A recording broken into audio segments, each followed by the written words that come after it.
Hello, everyone. Welcome to the Tea Talk Uncensored, where tea meets uncensored talk. My name is Amita, and I'm so grateful for all of you for viewing in, tuning in. I'm very excited to introduce our next guest, Dr. Shilpa Amin. But she is a I will say that normally we do the tea and the talk, but we're late afternoon, and Dr. Amin traveled all the way, so we did the wine and the talk. So cheers, and welcome to our wine and talk episode here. Exactly, you're exactly. She is a specialist, obstetrics gynecology, but she did another subspecialty that I'll let you introduce. Welcome. Thank you for having me. Usually I don't introduce myself. Well, I could look it up here and I go, I'm going to end up getting a tongue twister. So I am, I'm an obstetrician and gynecologist by training, and then I did a subspecialty in gynecological reproduction, endocrinology, and infertility. Yeah. Okay. Well, yeah, she did. And just to give us a little breakdown, how long did you study? Like, what was like, how many years? I think it's different for all physicians and specialties, but my personal path was I went into sciences and got a BSc. And then from then on, I went to medical school and then got an MD. Then from then on, I did a 5-year residency in obstetrics and gynecology. And then I did a 2-year fellowship in reproductive endocrinology and infertility. Yeah, that's what I was, reproductive endocrinology and infertility. So I stopped, I had 14 years. Oh, yeah, I haven't counted. But I did. I go 3 to 5. So that's 3, 4, 5, 2. 3. So do the math here. 3 and 4, 7, 5, 12, 14. Yeah. 14. So that's where I get 14 years of school. Okay. So, the part of the reason I bring that up is because we will be discussing about, what to do and how we can better inform ourselves and what we should do when we meet our specialist. And, it will come up later, but lots of questions for you, lots to talk about. And now I would like to turn to something that's your specialty, and we'll get into fertility or infertility. And yes, I have to refer to my notes. I want to make sure that I don't miss anything. So, why does, just broadly, quickly, give us the 101 breakdown? But why does fertility break down with age? Why does it decline with age? So essentially, for women at least, we are born with the number of eggs that we are ever going to have, and over time, we utilize our eggs and they deplete over time. So we are never able to regenerate eggs. I say it's like a bank account that you're only withdrawing from, and it never gets more money put into it. So that sucks. So like we're born with $1 million. Yes.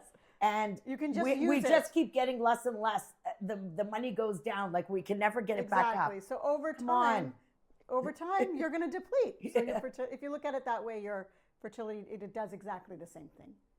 So the old adage that we get married on time, have your kids on time, because part of that is that your fertility does. Yeah, I think biologically, more and more people are aware of reproductive aging. Okay. Just what am I going to do here? So the stats are that I have that is that 1 in 6 Canadian couples experience infertility. That's quite high. Very high. 1 in 6 Canadian couples. So about 15%. Yeah, experience infertility, and with age being a major factor. So what would you say to the women that are now in the workforce? Many are having their kids later because they want to get settled after their career, or like someone who goes through med school, 14 years of school. You don't want to be having a baby or an infant on top of that. What advice would you give? So, yes, interestingly, our reproductive optimal time actually also coincides with career development. Right. And so women have aspirations to do education, to excel in their careers, and that's happening at the same time as when they are the most fertile. And so they become very difficult situations to manage. Some women are capable of managing it, and they're able to have children and take mat leaves and have good work situations where there is maternity leave available. For other women, they're in situations where they may not have found a life partner. And so even they're concentrating on their career, but even if they may just not have a partner to go ahead and start a family with. Yes. Some people have, and this has been studied, some Very true. females have partners, but they don't feel that that partner is the one that they want to reproduce with. Right. And then, so their options become a little bit more different. Now we are able to basically freeze fertility if women choose to do things like elective egg freezing. Yes, and that's something that is a recent phenomenon in Canada. Well, not recent, but like it wasn't there.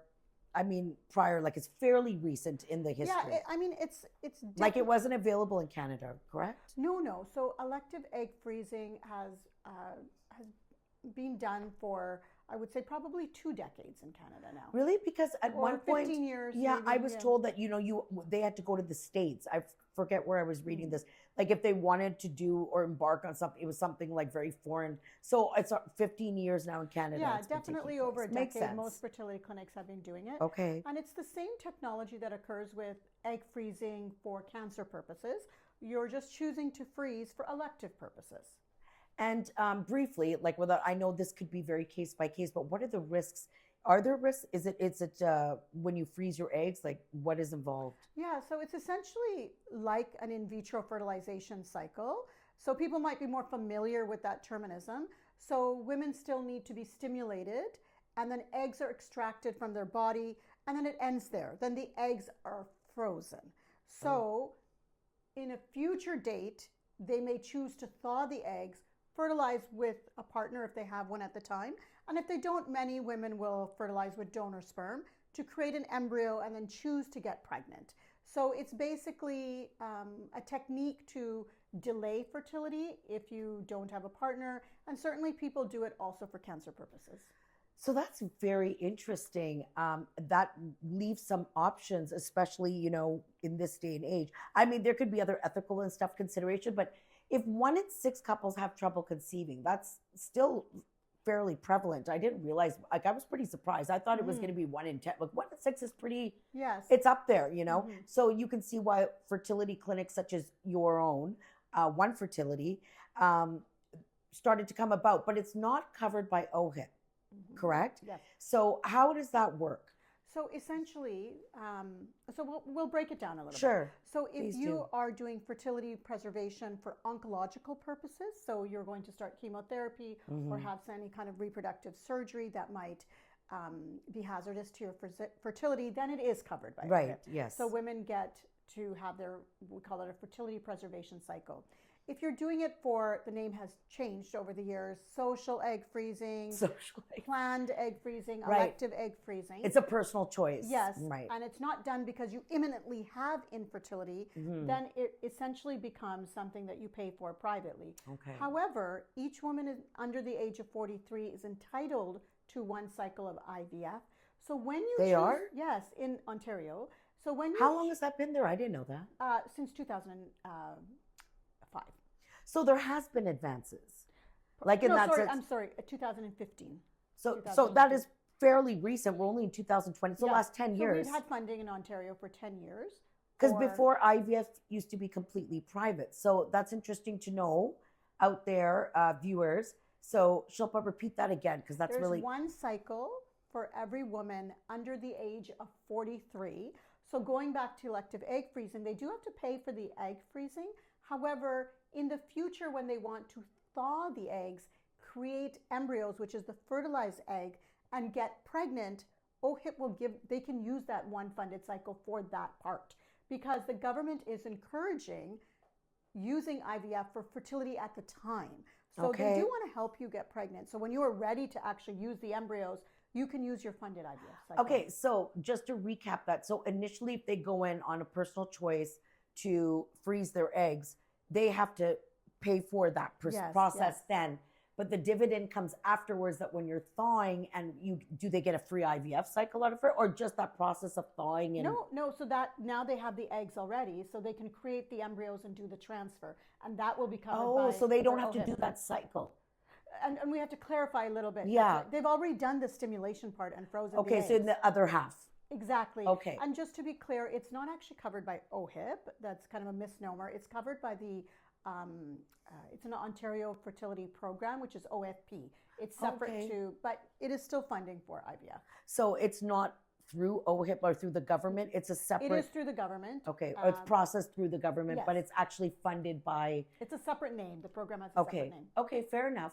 But it's still interesting to know because these are recent developments that either people aren't aware of or maybe they are if they're in that stage. So, which brings me to my next question. I find very interesting because I was not aware of all this stuff. See, I'm not up on the speed on the trends of infertility, but. So do you see a lot of women coming in to freeze their eggs? Yeah, I think that this is becoming a lot more prevalent. And in fact, cancer preservation has stayed stable in Canada. Interesting. Like for the last decade. I've looked Okay. at the data. But fertility preservation, social elective fertility preservation has skyrocketed. So the two lines are very different. And this continued even during COVID. Wow. So there wasn't a huge dip. Fertility preservation, electively and cancer stayed stable, and elective egg freezing continued to rise. And the reason is, well, women are becoming more educated about reproductive aging. Women Okay. are choosing careers and knowing that their careers may be, just like mine, 5 years of a residency. Right. So if they're choosing a career that has a long path and they don't have a partner, we are seeing that they understand Either that they should don't have a freeze their partner or eggs. they don't want to risk, let's say because what happens is it's been common that many women would sacrifice in their career or held back even unwillingly because suddenly you have childbearing responsibility. Like there's a whole thing. So now that gives an option in a way that, they don't have to worry but if you do specialties, you're a professional, whatever you do, your age can get up there and that addresses that You may infertility. meet your life partner 5 years from when you froze your eggs, or you may meet your life partner when your fertility has already declined substantially. So it is not a sure insurance. Like it's not that everybody that has eggs that freezes them will go on to have a baby, but we Same know with in IVF general, though too, yes, even doing that. we know yeah. in general having younger eggs is Increases beneficial the for likelihood. fertility, increases chances of live birth, and is actually also healthier for the offspring. Yes. My poor money. Okay, so no, so that's good to know. So listen, viewers, I don't know if there's any of you young ladies out there or you're not. So, but just getting back to any stats, I don't have that. I'm going to look into that. So you've seen a trend, an increasing trend of women coming in for whatever reason, and they're electing to freeze their eggs because they're more viable at a younger age, and then that part they pay for, and then the I guess what is it? I was going to say defrost the eggs, but maybe I thought of a freezy and my image. Yeah. But basically, like you're defrost, like you're like thawing, whatever, thawing. thawing. Yeah. Thank you, like defrosting. So whatever, defrost, like so it's frozen. You pay for that, but afterwards, when it's thawed and you take it, you don't have to go through that egg extraction that's been done. It's been done. Right? So that's part one. So that is what. Yeah. So that pay part for. one of any IVF is the egg extraction. Yeah. So then Actually, they're well, frozen. why don't you break it down there just quickly, like the Coles notes? What is the process of IVF, which is in vitro fertilization, for those that may be wondering, like stage one? Yeah. So in vitro fertilization can really be broken down into a few steps. So the first step is essentially stimulating eggs in the ovary. So that's your stimulation phase. We hope that women get a decent amount of eggs. Of course, that's going to vary based on the diagnosis, the woman's age, and their egg reserve. And then there's the egg retrieval. So once eggs are retrieved, which is a process where a needle is actually put through the vagina into the ovary, and the fluid is collected, and then there's test tubes of fluid, and then eggs are hopefully found in those test tubes. Then egg freezing means it stops there. So then the eggs are frozen for possible use in the future. Okay. If you continue to in vitro fertilization, it means that the eggs at that time are then fertilized. So once the egg is fertilized, it's referred to as an embryo. Right. And then embryos are grown to about 5 to 6 days, and then they are frozen for in a petri dish. yeah, they can actually be placed back in fresh or frozen for use Okay. at a future date. But future date means maybe the month after, the month after. Okay. Like it's still in an active time range, Right. not future as in like years down the road. Yeah, 10 years. So embryo, though that is, some people do come in to freeze embryos because both partners have a life path that they want to pursue. So it gives a lot of flexibility Interesting. for reproduction. Okay. For people. So some people are doing it because they truly have infertility. They're doing in vitro fertilization to have a child at the time. Some people will do it because they want to use their bandwidth at that time for maybe setting up their career or for traveling, or they're just not in the right financial situation. Like it's almost being proactive. So like like the older you get, we all know that now, Exactly. that the chances of conceiving, I mean, it may work wonderfully for some, but you never know. Mm-hmm. But given this trend, like for example, I can speak for my field, with lawyers and stuff, when you're going through, or any professional school, many of them didn't have that access, and then they struggle later because they wanted their career, and then they all of a sudden had a family later on in life.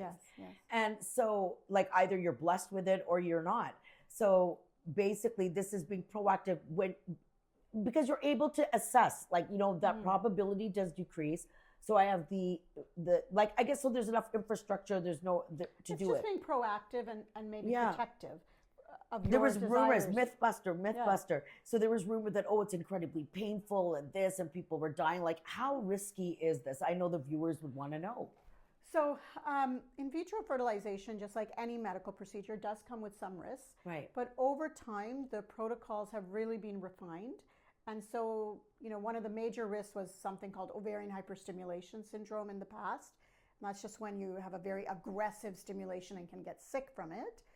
That has, with new drugs, that has almost been completely eliminated, reduced to about less than 1% of patients. So even for young women that want to Yes. go in and freeze their eggs, it's not as like you're saying. There's been, because at one point, like this whole IVF and all this stuff, these private clinics was something sort of unknown or hush hush. So it was fairly young in the whole medical field. So now there seems to be a sophistication. They've eliminated those risks through proper protocols, and that's something you specialize in, right? I mean, Yes, and doing the protocols and all that. I mean, there's IVF centers all around the world now. Yes, There's specialty organizations, there's conferences.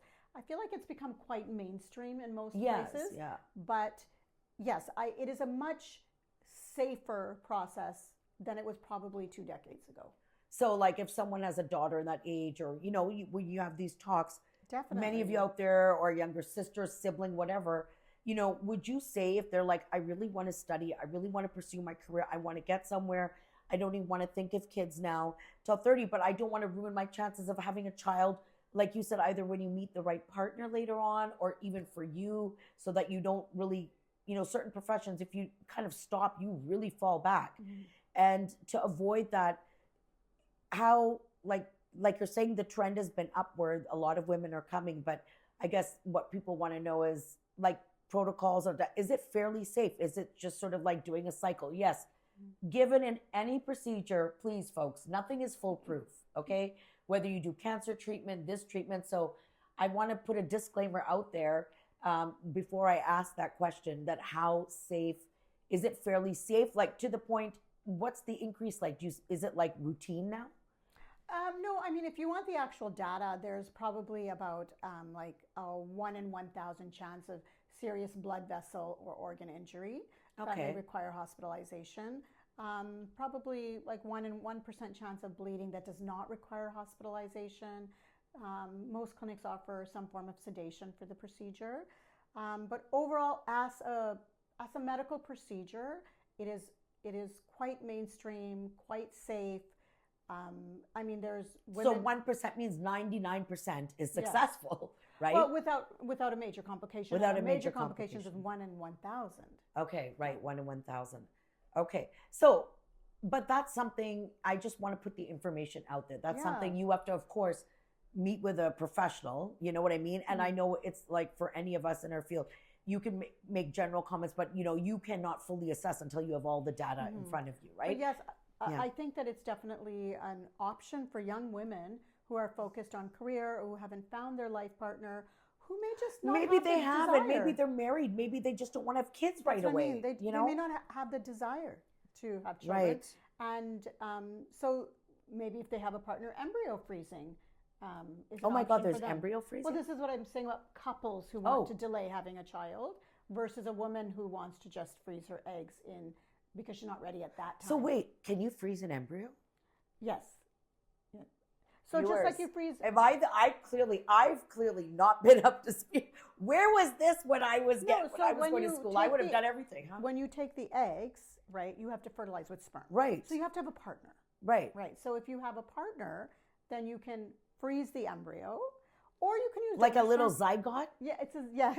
And then So it is fertilized and then they put, but you they know grow what? it to 5 to 6 days, and then we Yeah, freeze it. but Dr. Amin, I can just kind of visualize, I guess it's a couple's choice, but there might be some ethical issues with that. I'm just, my legal radar is sort of coming up here. Could there be ethical issues with it? Like, because well, technically, if you consider it life, I don't know, maybe yes. not. Like, So there are issues in terms of this would happen even without fertility. The issue is that if the couple separates or divorce, the embryos legally belong to both of them. oh yes, Right. So the that's what I was it's just thinking. 50% of the sperm and 50% is Yeah, egg. so they legally. So I mean, I have heard of cases that, and there's precedent sent. This is kind of like taking a little tangent, but I know, I'm people sorry, but going I just through- that occurred to me. Yeah, people actually basically battling it out in court and considering it property. And I then can some only people- imagine. That's why I said my legal radars went because So, yeah. But it's the same as if you get divorced without having fertility treatment. There may be some battle about child.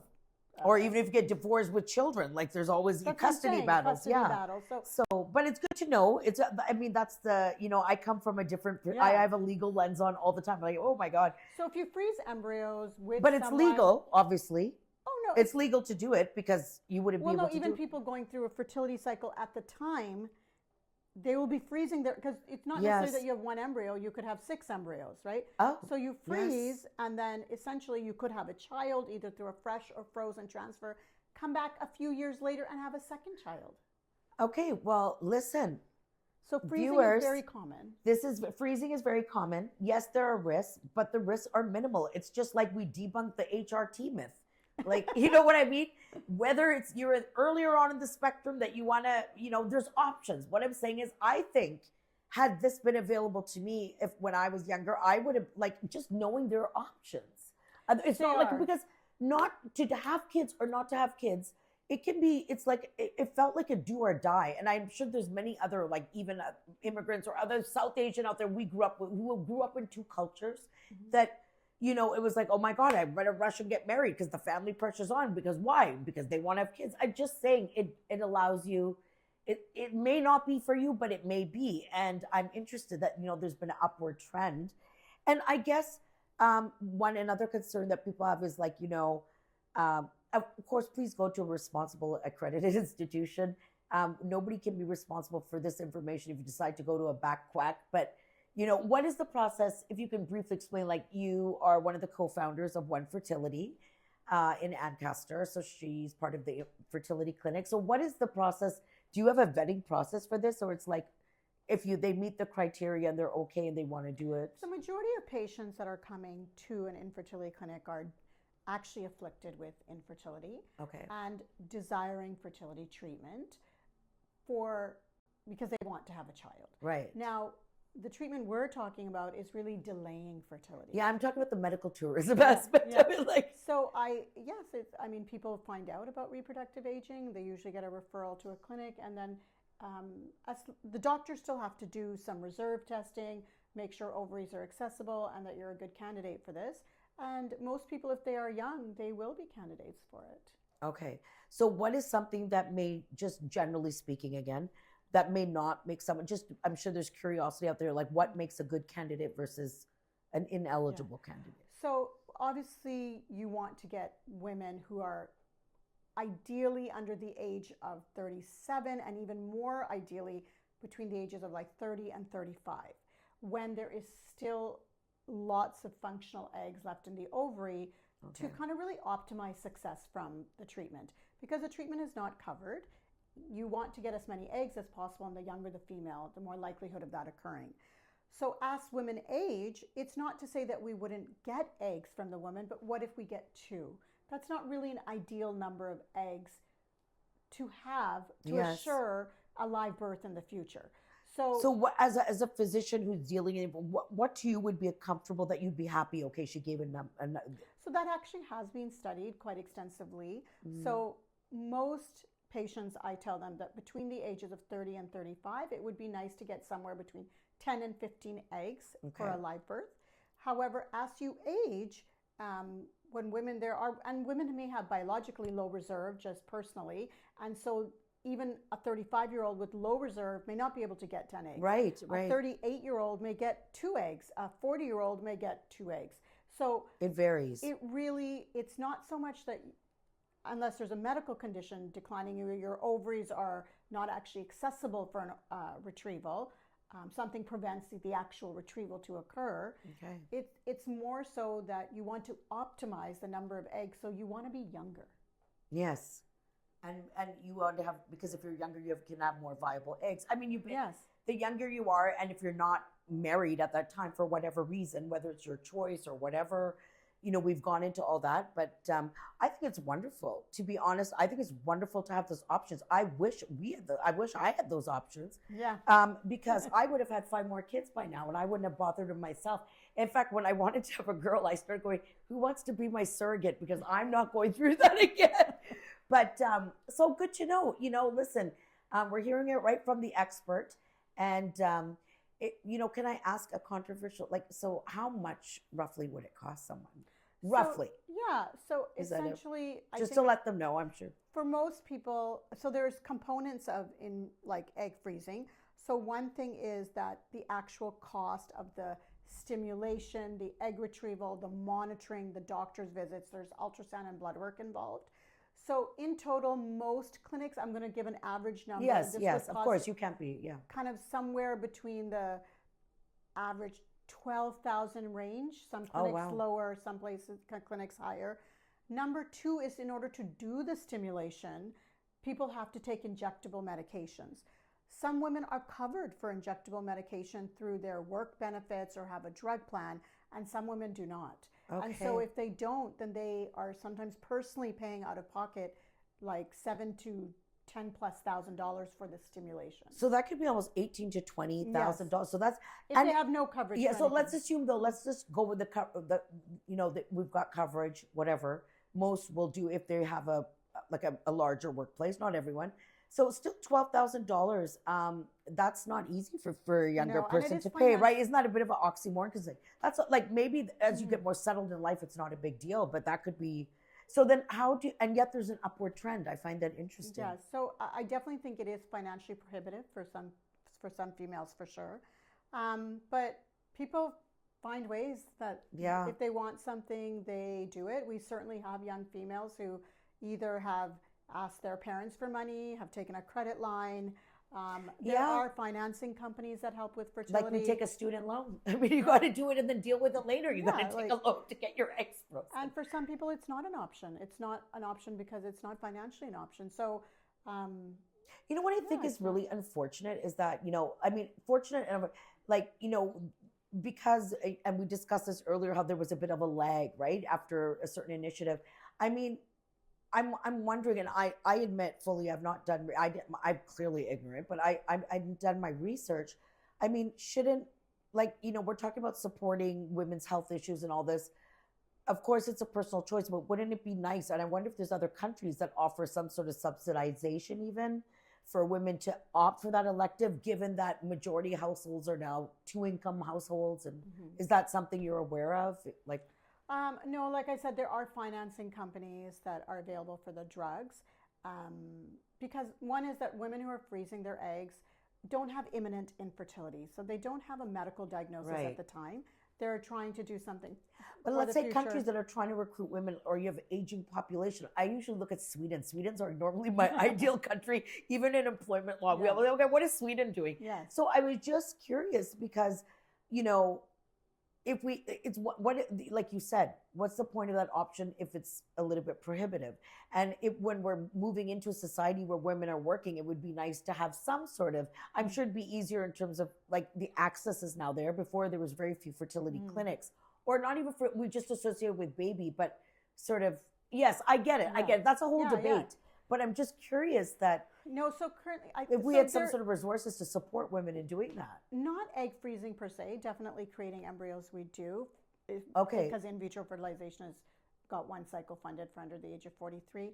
I think that the other reason, so when the government is deciding about funding something or supporting something, if you're looking at government funding, right, one is that they have to establish that this is actually a disease state, and the patient may not actually be diseased at the time. Yeah. Number two is that utilization. So this has been studied, and essentially only about 3.5% of women come back to use their eggs. So what happens is that if you are freezing, at some point, women either do meet their life partner, right? Or just meet a partner. They have children. Yeah, they naturally get pregnant. Yeah, and they don't come back to use their eggs. Right. Women may change their mind about having children, so they don't come back to use their eggs. Okay. The younger you are, you actually have more time to find your life partner and get pregnant, right?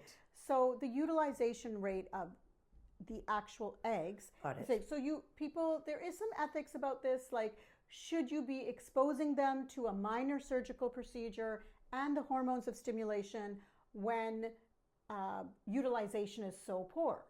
And it is good that utilization is poor, because likely it is poor because most women are not needing it. Right, or coming back for it. And then on top of that, as I said, it's not a procedure for every woman. It is a painful procedure to some extent, and I heard that, but yeah, like you said, now with protocols, like the risks have been eliminated, but it could be, so they knock you out or doing whatever. So again, I guess the option's there, but it's not for everyone. But it's interesting to note that, and maybe funding will come. Like we say, we have a finite amount of funding in healthcare, and so matters where right now when we're trying to get a family doctor, we're like, good luck trying to do the I'm going to freeze my eggs today. But hey, look, at least baby steps, right? Baby steps. So no, at least it's good to know. I'm a firm believer in just putting the information out there. Now, if somebody wanted to do that, could they come to a clinic like yours? Yes. Like One Fertility to do that? Okay. So that's good to know, because I know most IVF clinics also provide elective as well as oncological egg freezing. Yeah, no, I do know that part. But I like to sometimes sum it up for viewers and stuff. Like I do get that. I just like no most. But just to let people know, most of the fertility clinics, they do things like this. There is a cost associated with it, but just to know that option is there, whereas before it was not an option. But yeah, this is just my personal opinion. Okay, everyone, it would be nice to see some support for women to do that, given that majority now are working, or it takes some pressure off of, it's a different stress. It affects you. You see dealing with it all the time. Like, if they're not able to conceive, or it just gives you another out.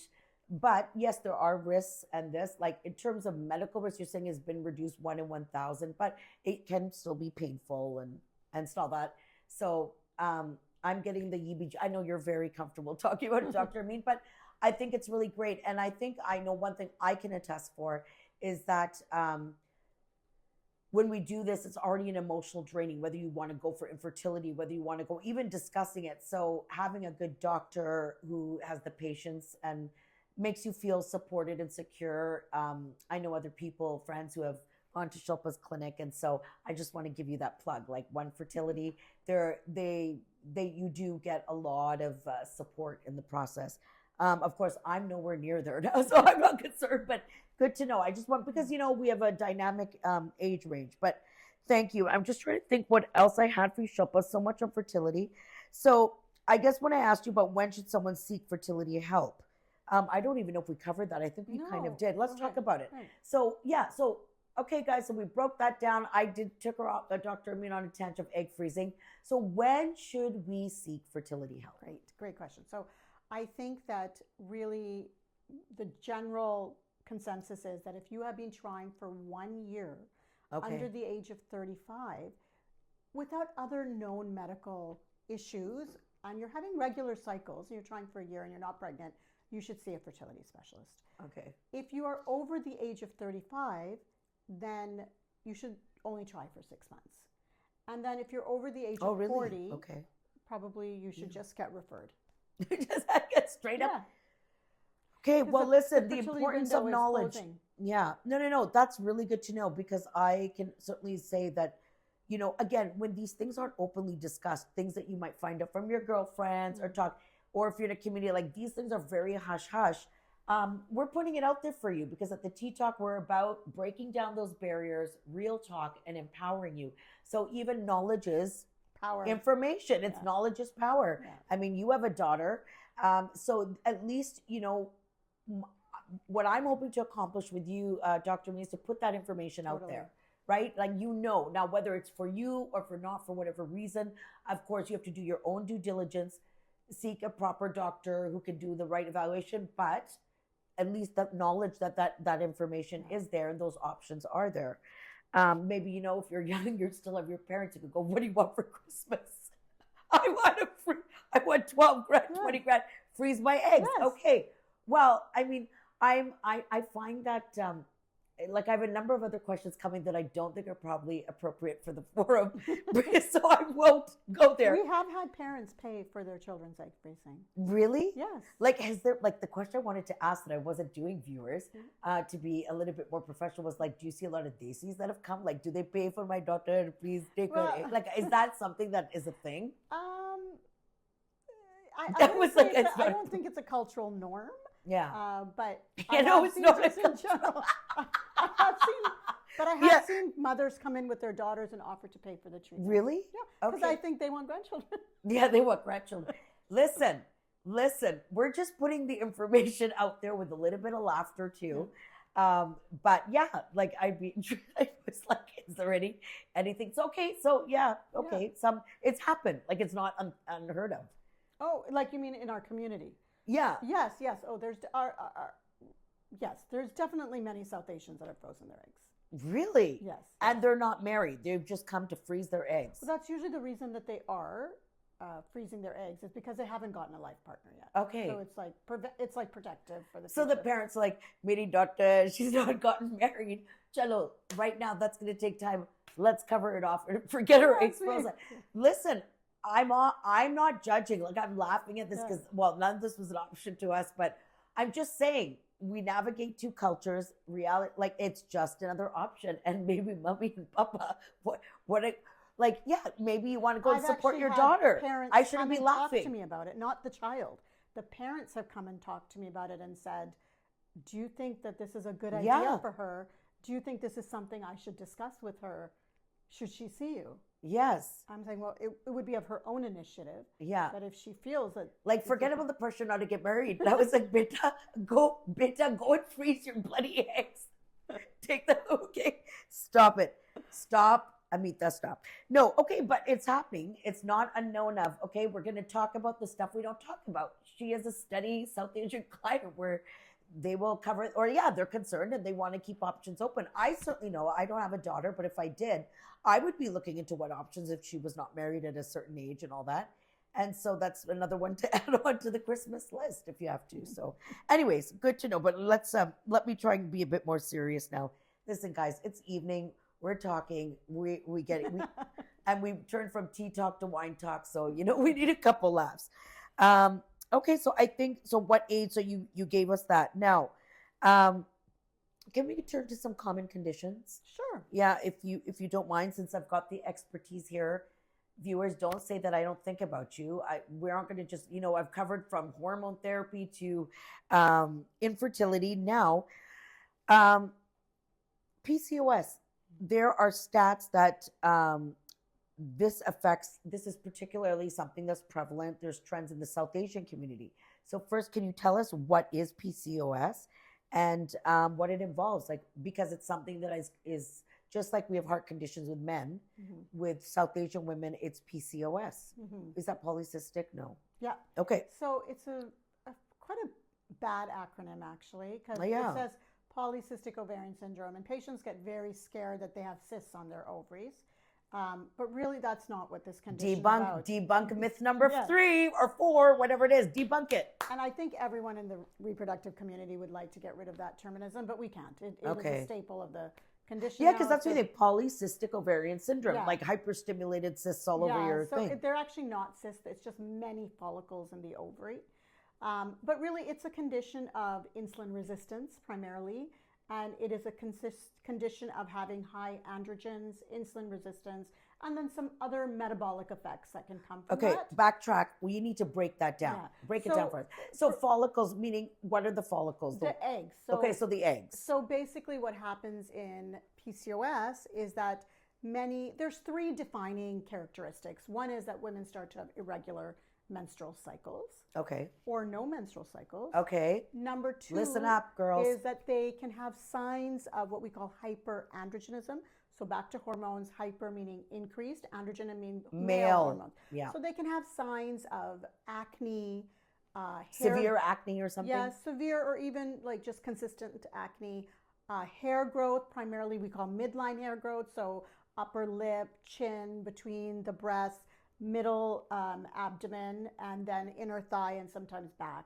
Oh my God, well, that's like half the kind of these- male patterned, Okay. and then alopecia as well, androgenic alopecia. So So that's of hair loss. Yes, hair loss. So you can have over hair growth or hair loss? Yeah, well, hair loss on the scalp. So like, Okay, So okay. alopecia specifically do like midline hair growth and alopecia, which is I just hair want loss you of to hair. know Yeah.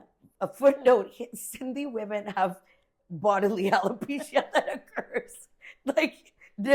Okay, we'll talk about that after. But So okay. those are the 3 kind of main characteristics, and you need Okay. to have 2 out of the 3 to be actually given the diagnosis. Oh, sorry, that was 2. I missed the third. The third is polycystic ovaries on ultrasound. So you need to Okay. have 2 out of the 3 criteria to be given the diagnosis. It is actually a very, I would say, the presentation of the condition is very varied. We have women that have regular menstrual cycles, but are very hirsute. So Well, have actually, a lot that's of just hair. my next question. Yeah. Like, what are the symptoms we should be aware of? And particularly South Asian women, like what that we should go to get that diagnosis. So Yeah. you're going right into it. Go So ahead. really, people can present very differently in this condition. Okay. But the biggest things that we see are the irregular menstrual cycles and the acne or hair loss. And then once the doctor suspects that, they will usually get you an ultrasound to see if you also have polycystic ovaries Okay. on To confirm or ultrasound. something. Yeah, so because you might have one criteria but not the other, and then if you have polycystic ovaries on ultrasound, that would be 2 out of the 3 criteria. Okay. So you could be given that diagnosis.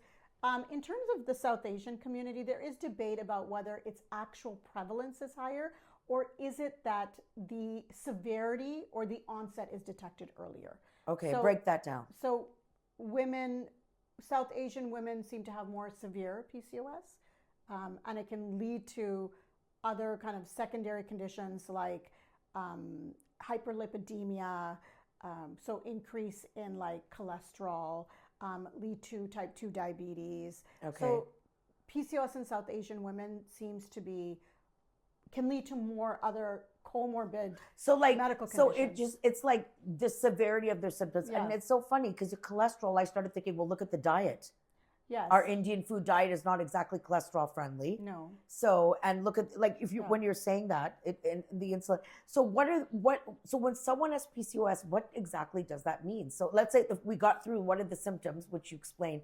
So let's say there's a diagnosis. So Yes. what does that mean? So interestingly, in South Asians, they have what we call like slim PCOS. Okay. So a lot of the North American population, because of the trend increase in obesity, a lot of the PCOS and insulin resistance is coming from increased weight. While women, South Okay. Asian women, don't necessarily have high BMIs. So they have a huge genetic predisposition to PCOS. As well, they may be more insulin resistant because of like the South Asian community. The being lifestyle, more this, predisposed yeah. to central obesity, causing more insulin resistance. Right. More what we call visceral fat. Visceral so fat. that is around the organs in the center of the body. Okay. So that seems to be very common in South Asians. That makes you more insulin resistant. So why is that? Well, I know the food contributes. We've had whole discussions about like what's happening in the food industry. But why is that? It could be diet, the lifestyle. So Like, it's a combination of genetics. yeah, Right. okay. So there's genes that have been identified that are the genes for PCOS, and then as society is progressing in South Asia, Okay. we are starting to see that there's more processed food. There is more, just like what's happening in North America. You're starting to see that the condition is coming out earlier because they're exposed to the same progressiveness That causes that industrialization insulin resistance. that's happening Yeah. to other countries. And Food we're is seeing killing it- us. We're seeing that it's not only that, like even immigrants coming from South Asia, so they switch the country, they are still being afflicted. So there is also a Genetic component. Yes. Okay. Okay. So basically, we gave just to wrap it up on this one, that they basically check your, if you have the alopecia, hair loss, or midline hair growth, or your acne, or missing menstrual cycles, or missing erratic menstrual cycles. These are things you can go for, and you will get that data. Is there a treatment? What happens? Can they have children? What happens? So it really matters. You can divide PCOS into whether they're ready to have children. It's for fertility that they get the diagnosis, or is it pre-fertility? Like, I personally have had friends with PCOS. They have had kids and all that. And it's so funny because I can see how it's true, because I actually have a lot of friends that have PCOS. So it's very like, it's not common. Uncommon for me to hear. I don't know much about it, but I'm just saying. It's very, very common. So it's not something that becomes completely prohibitive to have children. There's no, there is a bit of a stigma, but it's okay. It's common. It's the most common diagnosis I make in my clinic. And is it treatable? Yeah, so it's manageable, I would say. Okay, manageable. So basically, if you're not interested in pregnancy, I'll give you a clinical case. Like, you're 20 years old, you're a university student, you've been diagnosed with PCOS, you don't have a partner, you don't want to get pregnant, then there are things that you can do. So the mainstay of PCOS is still lifestyle management. Okay. However, if you are missing periods, that can become dangerous. Right. So most women will be advised by their doctor to start the birth control pill. So what about a woman with PCOS who's trying to get pregnant? Yeah, so depending. And she has erratic cycles. So then we use things like ovulation induction. So we get the egg kind of released from her ovary, and it ovulates, because PCOS women don't necessarily ovulate, and that's why they have irregular cycles. Oh, and then they can have intercourse and probably conceive naturally. So ensure that they're actually ovulate. How can they ensure that then is it tracked? Yeah, so they can track, they can do, it's very variable. Some fertility clinics will actually track you at the clinic. Some women can track at home with what we call ovulatory predictor kits. Those are like the kits you can get at any drugstore. So, there's different ways of doing it, but basically the medical treatment is that we need to make you ovulate if you have irregular cycles. So ovulation induction. Okay, so that can be done at a clinic by a medical, supervised. And it's usually through pills. Yeah, and is it something that's covered? So the drug, because PCOS is a disease. Yes. So in terms of tracking, it is covered at fertility clinics. Okay. And some PCOS patients will also, their partner may have a component of male factor infertility, and so they may add insemination to the ovulation induction. Wow. Some people will do ovulation induction and just have intercourse. So once you start to do more, you're going to pay for stuff. So basically, because it's not covered, that's why.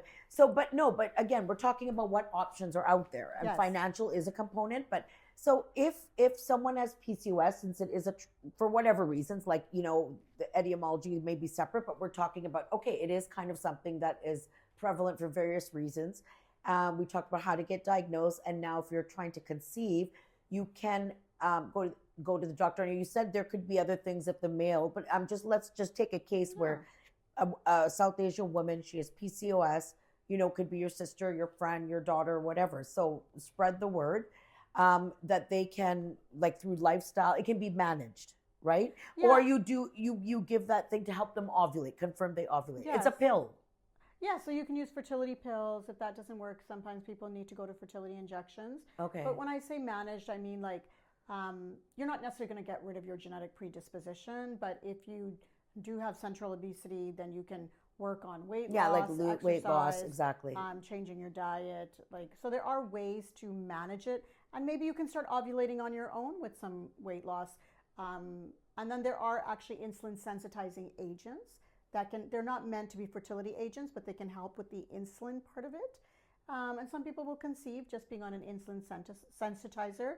And then some people Oh, actually there is such thing as an insulin sensitizer? yeah, so like drugs Oh. that a lot of diabetics take, like Okay. metformin. Okay. And then there's the ovulation induction agent. So definitely it is not a stamp of this is a diagnosis that you cannot have children. It's probably the most common Okay. infertility diagnosis I make. Okay, great. So debunk the myth. But again, it comes down to that they may have trouble conceiving Yes. because they're not always ovulating, and that's how it comes to your attention. Yes.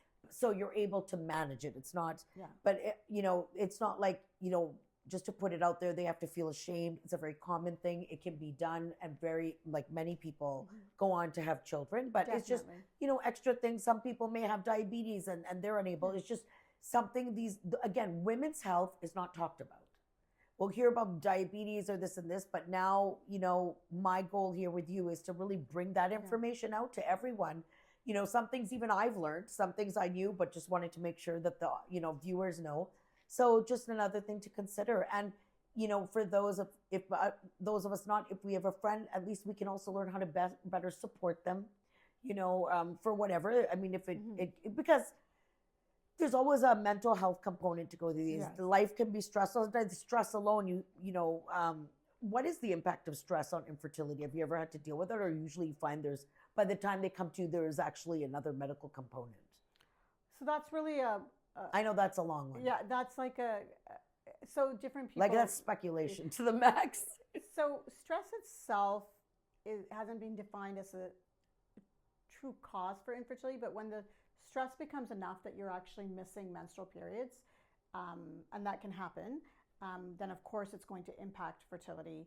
I do believe stress has a component, but it's very hard to quantify because how one person's stress and another person's stress. Exactly. They're very difficult. The effect studies. it has on your body, how can you quantify it? Yeah. I get that. That's always the problem, but I guess that's why they say, stay relaxed, do your meditation, whatever. And everybody manages stress differently. Totally. Right? Yeah. Like some people are constantly in a fright and flight syndrome and some people are not. That's been pretty much my entire life. So, but good to know. I do want to say that Dr. Amin is actually my cousin. So myth busting number 5. And as she's been talking to us during this interview, I have been seeing my brother-in-law in her the entire time because he presents himself very well. And I could see over time of being married, even the way your diction and the way you say things, I was like, oh, hello, brother-in-law. So, I just want to give a shout out to, wait a second, do we have more to talk about? No, it's up to you. I mean, okay. Because I did my big reveal that, I pulled my family out there. You know what? Maybe one other question. So we can do a cut, 3, 2, cut here. And we might just slice out that last piece and I'll just do my end reveal later. So 3, 2, 1, start. So we're almost at the end. You've been the Wikipedia for us today. Doctor, thank you so much. Because I'm always fascinated to learn. And I'm very big about, whether it's hormones or this, again, all this stuff that women can have, it's still related to your hormones to one extent, right? Yes. Whether you're overstimulated, whether you're overfertile or infertile, it's all about knowing our hormones, and which was something I can, for myself, uncut here, I was completely ignorant of, even after having kids. I think I willfully remained ignorant, but so I'm really glad to see that change coming around quickly. Just to go into some community stuff, a little bit of a South Asian thing, focus. So we talked about PCOS as a trend. We've discussed it. So actually, I think I did. I said I had notes in my notes. How does chronic stress affect it? So you've kind of addressed that. And what prevents South Asian women from seeking hormonal or fertility care? I know, again, these are very broad questions, generally. Because I kind of think it's trending the opposite. Yeah, I think definitely more and more women in the South Asian community are aware and seeking fertility care. But for the people that are not seeking the care I would say a few reasons. One is being unaware. There's still a population of people that don't know that there are doctors that can help you have a child because they feel that this is a process that should happen naturally. they don't look at Yeah, that like there they're a could be failure medical condition. that you're going into all the. But I think Well, I that don't myth think is they. coming. Yeah, but I'm saying for the few people that are not seeking care. Yeah. Number two is I feel that people don't want to lose the hope of natural conception, Okay. and they continue to delay seeking care, hoping that every month that it will come. Right. And then third is seeking care means that you have to be self-aware that you have a problem. And so Good point. accepting that you may have a medical condition Yes. may be difficult. And we are still in a community where many people live in, what was I going to say, homes with their in-laws. So Right. Joint families, extended families. We're in extended families. They don't want to talk about it or. Yes, and there's yeah. still many immigrant families that live as a joint family, even in this country. Yes, of course. And so many of our viewers. yeah, and so it's a reality. The idea of making this, not everyone can seek care privately. Okay. So I think that there are more cultural reasons for it. In terms of knowing about fertility, I think that's minor, but there is still, I know, people don't know that there's doctors for this. Yeah, I mean, it is definitely getting out there, especially like, I think with, internet communication, the world is shrinking. Even anyone, there is still a component. They may not be aware because they just, the lifestyle or you're living with in-laws, it's not something that you're encouraged or that you can talk about. But yeah, I definitely feel like when I see the generations that have slowly come from India, it's a whole new world. I mean, they're way more global and savvy. And to be honest, some do seek help. But once again, being recent immigrants can't afford the treatment. Right. Yeah. Not that the treatment in South Asia is free. It's not there either. They may not have been able to seek it at that time. Yes, yes. But many people come here in a situation where they have a partner and they might want to start a family. And it may not be something that is in the financial realm of an immigrant. Right. Well, I'm not going to get into that part of where's the financial. So, okay. Listen, first of all, I think we need to wrap. We've been going at this a while. Yes, long girl.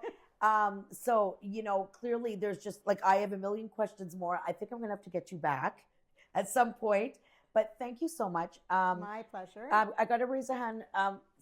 Ladies, listen, we're all unfiltered and uncut here. And so I want to tell you all that Dr. Amin, I've been very polite and addressing her professionally, is actually my cousin's sister. We've grown up together.